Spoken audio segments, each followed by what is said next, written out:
While high flows lead to floods, sustained low flow can lead to droughts. A drought is defined as a lack of rainfall so great and continuing so long as to adversely affect the plant and animal life of a region and to deplete domestic and industrial water supplies, especially in those regions where rainfall is normally sufficient for those purposes.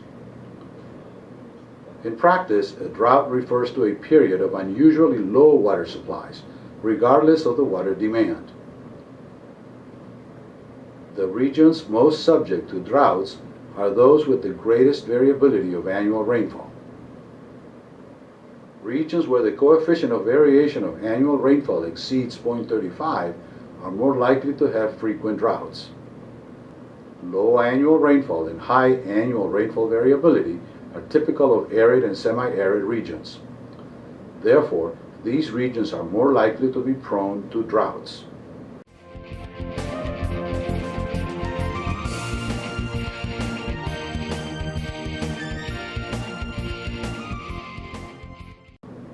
Studies of tree rings, which document long-term trends of rainfall, show clear patterns of periods of wet and dry weather. The probability of periods of dry years or droughts must be considered in water resources planning. Long-term records show a tendency for dry years to group together. This indicates that the sequence of dry years is not random, with dry years tending to follow other dry years. Therefore, it is necessary to consider both the severity and duration of a drought period. The severity of droughts can be established by measuring 1. The deficiency in rainfall and runoff, 2. The decline of soil moisture, and 3. The decrease in groundwater levels.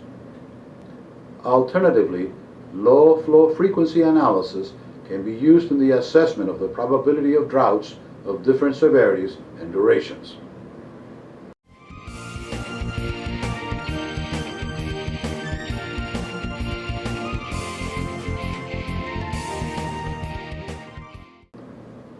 Low flow frequency analysis begins with the identification of the low flow series.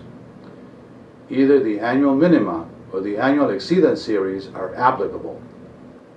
In a monthly analysis, the annual minima series is formed by the lowest monthly flow volumes in each year of record. In the annual exceedance method, the lowest monthly flow volumes in the record are selected, regardless of when they occurred.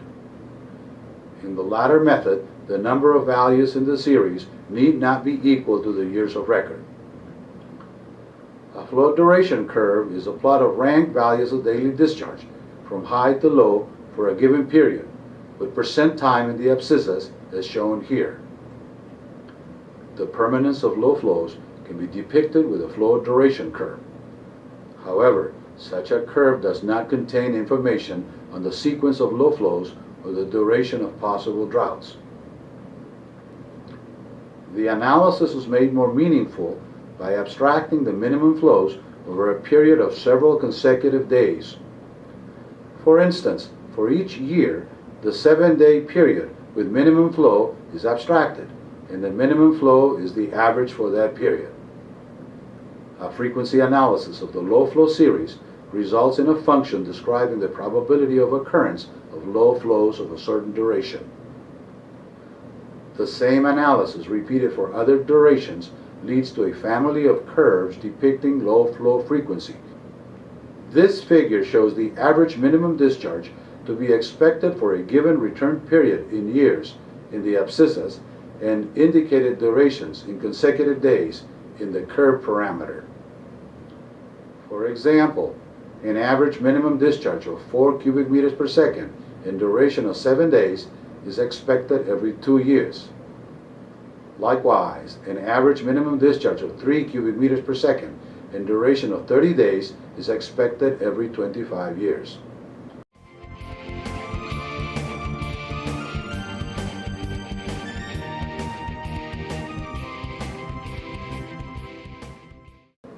Stream flow regulation with dams may be necessary to provide a minimum downstream flow for specific purposes. Reservoirs serve as the mechanism to diffuse the natural flow variability into downstream flows which have lesser variability. Regulation is often necessary for downstream low-flow maintenance, usually for the purpose of meeting agricultural, municipal, and industrial water demands. Minimum in-stream flows for fisheries and wildlife conservation, navigation draft, and water pollution control.